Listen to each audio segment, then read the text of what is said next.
பாரம்பரியமான சுவையான புது அறிமுகம் KTV True Value Bronatile. MCR Pure Cotton Club, formals and casual shirts. ரகங்கள் பலவிதம், ஒவ்வொன்றும் உலகத்தரம். தமிழக உற்பத்தியில் உங்கள் அனுஜ் ஸ்டைல்ஸ். கற்பூரங்காட்டி கண்ணில் ஒத்திக்கிற சாந்தமான சாமி இல்ல. கருப்போட ட்ரீசர் வந்து இப்போ விட்டுருக்காங்க. ஸோ வந்து ஆர்ஜே பாலாஜி அவர்கள் ஒரு வித்தியாசமான ஒரு குக் ஒன்று பண்ணியிருக்காரு. என்ன மாதிரி குக்கிங்காக இருக்கும் அப்படின்றது இந்த ட்ரீசர் பார்க்கும்போது தெரியுது. அதுவும் இல்லாமல் இன்னைக்கு சூர்யா அவர்களுடைய 50வது பர்த்டே. ஸோ வந்து தலைவன் வந்து கிட்டத்தட்ட வந்து இத்தனை வயசுலையும் வந்து ஒரு யங்கான லுக்கோடு இருக்காரு. ஏன்னா கடைசி படத்தில் ரெட்ரோலையும் பார்த்தோம். இன்னைக்கு வந்து கருப்பு ட்ரீசர் விட்டுருக்காங்க. ஸோ வந்து இந்த ட்ரீசரில் வந்து ஆர்ஜே பாலாஜி அவர்கள் நிறைய விஷயம் பண்ணியிருக்காரு. அதில் ஃபஸ்ட்டு என்ன அப்படின்னு பார்த்தோன்னா, சரவணன், எனக்கு என் பேர் சரவணன், எனக்கு இன்னொரு பேர் இருக்குது அப்படின்னு சொல்லி சூர்யா அவர்கள் சொல்கிறாரு. ஸோ சரவணன் அப்படின்னும் போது சூர்யா அவர்களுடைய ஒரிஜினல் பேர் வந்து சரவணன். ஸோ ஸ்க்ரீனில் படத்தில் தான் வந்து சூர்யான்னு வச்சாங்க. ஆனால் அவர் ஒரிஜினல் பேர் வந்து சரவணன். அந்த பேரையே வந்து ஒரு ஐடென்டிட்டியாக வச்சு இந்த படத்தை மூவ் பண்ணுறாங்க அப்படின்றது தெரியுது. அண்ட் வந்து இந்த படத்தில் வந்து முக்கியமாக பார்க்கும்போது வந்து நிறைய ரெஃபரன்ஸ்லாம் சொல்லியிருக்காங்க. ஸோ வந்து ட்ரீசர் நீங்கள் பார்க்கும்போது தெரியும், நிறைய அவருடைய படங்களோட ரெஃபரன்ஸே இருக்குது. அதில் முதல்ல என்ன அப்படின்னா வந்து நம்ம சொன்ன மாதிரி இந்த வாட்டர்மேலனுடைய ரெஃபரன்ஸ் சொல்லலாம். ஏன்னா சஞ்சய் ராமசாமி வந்து அந்த கஜினி படத்தில் வந்து அப்படி போ அப்படின்னு சொல்கிற அளவுக்கு இதுலேயும் வந்து அட்வொகேட் லுக்கில் இருக்கார். ஒயிட் அண்ட் ஒயிட்டில் இருக்கும்போது அப்போ வந்து ஒரு சூர்யா அவர்களே வந்து வாட்டர்மேலனை பிடிச்சிட்டு அப்படி போ அப்படின்னு சொல்கிறாரு. ஸோ அந்த சீனுக்கு வந்து கண்டிப்பாக தேட்டரில் வந்து ஒரு பெரிய பிளாஸ்டே இருக்கும் அப்படின்ற அளவுக்கு எதிர்பார்ப்பு ஆடியன்ஸ் மாதிரி இருக்குன்னு சொல்லுவோம். பட் இதெல்லாம் தாண்டி கமெண்ட் செக்ஷனில் ஆடியன்ஸ் வந்து நிறைய ரெஃபரன்ஸும் சொல்கிறாங்க. சூர்யா அவர்களுடைய படத்துடைய ரெஃபரன்ஸே இந்த படத்தில் அதிகமாக இருக்குது அப்படின்றதையும் மென்ஷன் பண்ணி சொல்கிறத பார்க்க முடியுது. அதில் முக்கியமாக பார்த்தோம் அப்படின்னா வந்து 2-3 சீன் இருக்குது. அதில் வந்து மெர்சலோட படங்கள் சில சீனும் மற்ற படங்களோட சீனும் இருக்குது. அதில் வந்து மெர்சலோடைய சில சாயல் தான் இருக்குது. பேக்ரவுண்டில் விஜய் அவர்கள் எப்படி இருப்பாரோ அந்த ஊரில் இருக்க மாதிரி, வில்லேஜில் இருக்க மாதிரி சீன்ஸ்லாம் வந்து இதுலேயும் கொஞ்சம் அந்த ரெஃபரன்ஸோட தாக்கம் அதிகமாக இருக்குது அப்படின்றதும் ஃபேன்ஸும் கமெண்ட் செக்ஷனில் சொல்கிறத பார்த்தோம். ஸோ அதே மாதிரி சுருட்டு, அதாவது சுருட்டுன்னு சொல்லுவோம். ஏன்னா கருப்பசாமியும் சுருட்டு பிடிப்பார். ஐயனார் சாமி, கருப்பசாமி இவங்களாம் சுருட்டு பிடிக்கிறது பார்ப்போம். அதே மாதிரி இவர் கருப்புன்றனாலே கருப்பசாமியோட ஒரு ரிசம்பிளேஷன் இவருக்கு இருக்கும்னு நினைக்கிறேன். ஸோ அதனாலே சூர்யா அவர்கள் இதில் வந்து சுருட்டு பிடிக்கிற மாதிரி இருக்குது. அண்ட் இதெல்லாம் தாண்டி படத்தில் வந்து ஆர்ஜே பாலாஜி அவர்கள் ஒரு வில்லனாக நடிக்கிறாரு. இந்த படத்தோட ஸ்டார்டிங்லேயே சொல்லியிருந்தாங்க, இந்த படத்தில் வந்து ஆர்ஜே பாலாஜி அவர்கள் ஆன்டகனிஸ்டாக பண்ணுறாரு, சூர்யா அவர்கள் ப்ரொட்டகனிஸ்டாக பண்ணுறாரு அப்படின்றது சொல்லியிருந்தோம். ஸோ வந்து இதில் 2-3 சீனில் பார்க்கும்போது ஆர்ஜே பாலாஜியோட ப்ரெசன்ஸ் வந்து இருக்குன்னு சொல்லுவோம். ஏன்னா பின்னாடி வந்து சூர்யா அவர்கள் வந்து அவர் கிட்ட க்ளோஸ்அப்பில் வந்து ஒரு மிட் ஃபிலிம் க்ளோஸ்அப்பில் வந்து ஒரு டைலாக் ஒன்று சொல்லுவார். பார்க்கும்போது வந்து பேக்ரவுண்டில் ஒரு தலை ஒன்று இருக்கும். இந்த தலை எங்கேயோ பார்த்தா மாதிரியே இருக்கே, யார் அப்படின்னு பார்த்தோன்னா வந்து வேறு யாரும் இல்லை, இந்த படத்தோட டிரெக்டரான ஆர்ஜே பாலாஜி அவர்கள்லாம் வந்து பின்னாடி வந்து ஒரு லுக்கில் ஒன்று பார்க்குறதையும் அதில் தெரியுது. 2-3 சீன் சொல்லலாம். அதில் வந்து இவங்க 2 பேர் இவர்கிட்ட தான் ஃபைட்டே நடக்குது போல. ஏன்னா வந்து இந்த படத்தில் வந்து இவர் வில்லன்றதுனாலே வந்து நிறைய டைலாக் வந்து சூர்யா அவர்கள் வந்து அவரை பார்த்து பேசுகிறதும், அதில் முக்கியமாக வந்து பேபி டேடிஸ் ஓம் அப்படின்னு ஒன்று டைலாக் ஒன்று சொல்கிறாரு. ஸோ அந்த டைலாக் ஒரு சைடு இருக்கா, அப்படியே கட் பண்ணோன்னா வந்து இன்னொரு சைட்லேயும் வந்து இன்னொரு டைலாக் சொல்கிறாரு. அதில் வந்து மேரா பாய் இது நம்ம டைம் அப்படின்னு சொல்கிற அளவுக்கும் இன்னொரு டைலாக்கும் இருக்குது. ஸோ நம்ம காலம் அப்படின்னு சொன்னதை தாண்டி இப்போ இது நம்ம டைம்டா அப்படின்னு சொல்லி சூர்யா அவர்கள் ஒரு ரிஜிஸ்டர் பண்ணுறான்னு நினைக்கிறேன் டைலாக் மூலியமாகவே. ஸோ அந்தளவுக்கு ரெஃபரன்ஸ் இருக்குது. ஆனால் இதெல்லாம் வந்து இந்த படத்துக்கு வந்து மிகப்பெரிய எதிர்பார்ப்புக்குன்னு சொல்லுவேன். ஏன்னா முந்தைய படங்கள் வந்து அவரோட படங்கள் சில படங்கள் முன்னாடி போல் கங்குவான்றது எல்லாருக்கும் தெரியும், நிறைய எதிர்பார்த்த படமாக இருந்துச்சு. ஏன்னா அந்த படத்துக்கு எதிர்பார்ப்பும் எக்ஸ்பெக்டேஷனும் ஆடியன்ஸ் வந்து அவ்வளோ கொடுத்துருந்தாங்க. அந்த படம் சரியாக போகலை. அதுக்கப்புறம் ரெட்ரோ நம்பிட்டு இருந்தாங்க. ரெட்ரோ வந்து கண்டிப்பாக வந்து கார்த்திக் சுப்ராஜ் அவர்கள் ஒரு பயங்கரமாக ஒன்று பண்ண போகிறாரு அப்படின்னு எதிர்பார்ப்பு இருந்துச்சு.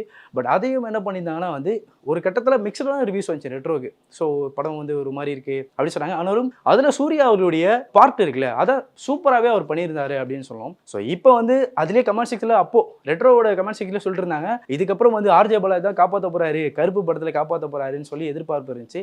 ஸோ அதை வந்து பூர்த்தி செய்யும் விதமாக வந்து இந்த ட்ரீசரில் வந்து நிறைய கொண்டாடவும் நிறைய கூஸ்பமான சீன்ஸும் வந்து இந்த படத்தில் அதிகமாகவே வச்சுருக்காங்க அப்படின்றது சொல்லலாம். ஏன்னா வந்து ஆர்ஜே பாலாஜி தானா சேர்ந்த கூட்டத்தில் வந்து ஒரு காமெடியனாக வந்து அவர் கூட வந்து ஃபன் பண்ணிட்டு இருந்த ஒரு ஆள் இன்னைக்கு டைரக்ட் பண்ண போகிறாரு. அதுவும் வந்து ஒரு மாதிரி கண்டென்ட் பேஸில் ஒரு மாதிரி ஒரு ஆக்ஷன் ட்ராமாவில் இருக்க மாதிரியும் ஒரு சீன் பண்ண போகிறாருன்னும் போது ஓகே, இது ஒரு முக்கியமாக வந்து ஒரு சம்பவம் பண்ண போகிறாரு. ஏன் அப்படின்னா இன்னொரு விஷயம் இருக்குது, இந்த ஸ்டோரி வந்து ஆர்ஜே பாலாஜி அவர்கள் வேற ஒருத்தர்கிட்ட வந்து பிச் பண்ணியிருக்காரு. வேறு யாரும் இல்லை, விஜய் அவர்கள்கிட்ட வந்து இந்த ஸ்டோரி வந்து பிச் பண்ணியிருக்காருன்றத ஆர்ஜே பாலாஜி அவர்களே வந்து சில இன்டர்வியூலையும் சொல்லியிருந்தாரு, இந்த ஸ்டோரி வந்து நான் ஆல்ரெடி வந்து விஜய் சாருக்கு சொல்லியிருந்தேன், ஆனால் விஜய் சார் வந்து சில பல காரணங்களால பண்ண முடியல, இதை வந்து இப்போ நான் சூர்யா சாருக்கு வந்து பிச் பண்ணியிருக்கேன் அப்படின்ற விஷயத்தையும் அவரே மென்ஷன் பண்ணி சொன்னதை பார்க்க முடிஞ்சது. ஸோ வந்து சூர்யா அவர்களை வச்சு இந்த படம் பண்ணும்போது ஓகே என்னென்ன விஷயம் பண்ண போறாரு.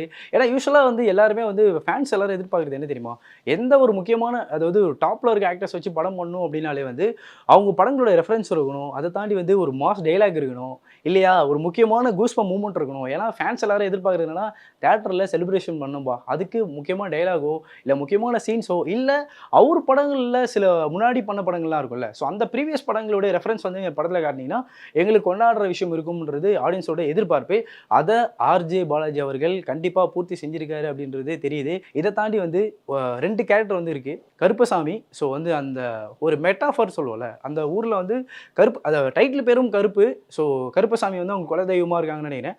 ஸோ கருப்பசாமி அவர்கள் இருந்தாலே வந்து நிறைய வந்து சொல்லணும்னா அந்த மிளகா, இப்போ நீங்கள் எல்லா ட்ரீசர்லையும் வந்து ஒரு டிரான்ஸ்லேஷன் வரும்ல, டிரான்ஸ்லேஷன் அப்போ ஃபைட் அப்போ வந்து எல்லாமே பறக்கும் இதுவாகும்ல, அதில் வந்து இந்த ட்ரீசரில் ஃபுல்லாக வந்து மிளகா தான் பறக்குது. அதாவது ரெட்டு மிளகா, அந்த என்ன சொல்கிறது சிவப்பு மிளகா சொல்லலை, அந்த மிளகா தான் பறக்கிற மாதிரி நிறைய டிரான்ஸ்லேஷனில் வருதுன்னு சொல்லணும். ஸோ வந்து அதை தாண்டி வந்து கருப்பசாமின்னும் போதே வந்து நம்மளுக்கு எல்லாருக்கும் தெரியும் கருப்பசாமி யாருன்னா வந்து ஐயனார் சாமியும் கருப்பசாமியும் நம்ம ஊரை காப்பாற்றுறவர், நம்ம குலதெய்வம், நம்மளை காப்பாற்றுற அந்த ஊரையும் அந்த மக்களையும் காப்பாற்றுற ஒரு ஆளாக இருப்பார் அப்படின்றது கருப்பசாமி தெரியும்.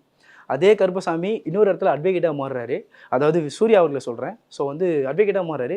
அட்வொகேட்டோடைய நோக்கம் என்ன, ஒரு குற்றவாளியோ இல்லை வந்து ஒரு நிரபராதி யாருனா இருக்காங்கன்னா அவங்கள காப்பாற்றுறதும் அவங்கள சேவ் பண்ணுறதும் தான் அவங்களுடைய நோக்கமாகவும், நீதி வாங்கி கொடுக்குறது தான் அவங்களுடைய ஒரு நோக்கமாகவே இருக்குன்னு சொல்லுவோம்.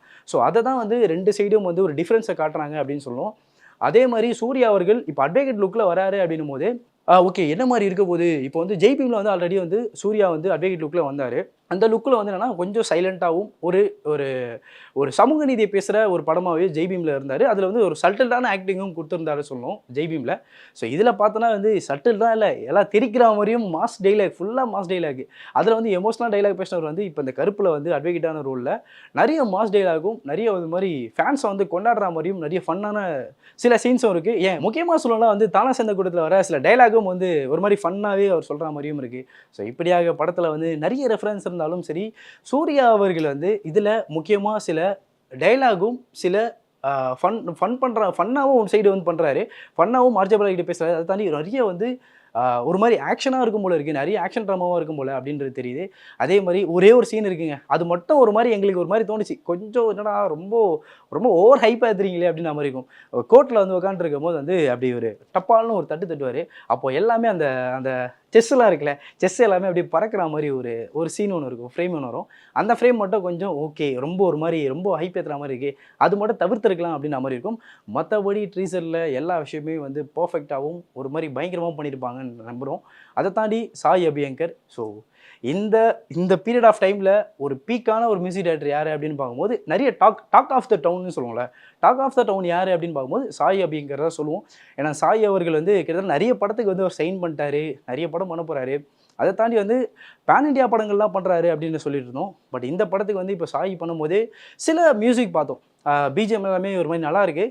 அதில் சில பிஜிஎம் வந்து லைட்டாக வந்து சில படத்தை இது பண்ண மாதிரி இருந்தாலும், ஆனால் அவர் வந்து பண்ணியிருக்க விதம் வந்து அந்தளவுக்கு ஓகே. ஒரு யங் பாய் வந்து சூர்யா அவருக்கு பண்ணும்போது ஒரு ஃபேன் மூமெண்ட்டாக பண்ணுவார் அப்படின்னு பார்த்தா, இல்லை சார் நான் ப்ரொஃபஷனலாக வந்து உங்களுக்கு பண்ணி கொடுக்குறேன் சார் அப்படின்ற மாதிரி அவருடைய ஒர்க்கும் நேர்த்தியாக அந்த படத்தில் பண்ணியிருக்காரு அப்படின்றது நல்லாவே தெரியுது அப்படின்னு சொல்லணும். ஸோ இப்படியாக வந்து எங்கள் சைட்லேருந்து நிறைய ரெஃபரன்ஸை வந்து டீகோட் பண்ணியாச்சு. ஸோ வந்து நிறைய ஃபேன்ஸ் வந்து கமெண்ட் செக்ஷனில் சொன்னதை பார்த்தோம், அதில் அவங்க என்னென்ன சொல்லியிருக்காங்கன்ற விஷயத்த நாங்கள் நோட் பண்ணி இந்தந்த ஃப்ரேம்ஸ்லாம் இதெல்லாம் சொல்லுது அப்படின்ற அளவுக்கு கூஸ் பம்பாக இருக்குன்றதை நாங்கள் சொல்லிட்டோம். இதை தாண்டி உங்களுக்கு சில கருத்துக்கள் இருக்குங்களே, எனக்கு இந்த ஃப்ரேம் ரொம்ப பிடிச்சிருந்துச்சி, இந்த பிஜிஎம் பிடிச்சிருந்துச்சி, இந்த ஷார்ட் ரொம்ப இந்த ஃப்ரேமே ஒரு மாதிரி சூப்பராக இருந்துச்சு அப்படின்னு சொல்லி உங்களுடைய எதிர்பார்ப்பு எதனா இருக்கும்ல, அது என்னன்றதையும் கமெண்ட் செக்ஷனில் மறக்காமல் சொல்லிட்டு போங்க. பாரம்பரியமான சுவையான புது அறிமுகம் KTV True Value Bronadile. MCR Pure Cotton Club Formals and Casual Shirts. ரகங்கள் பலவிதம், ஒவ்வொன்றும் உலகத்தரம். தமிழக உற்பத்தியில் உங்கள் அனுஜ் ஸ்டைல்ஸ்.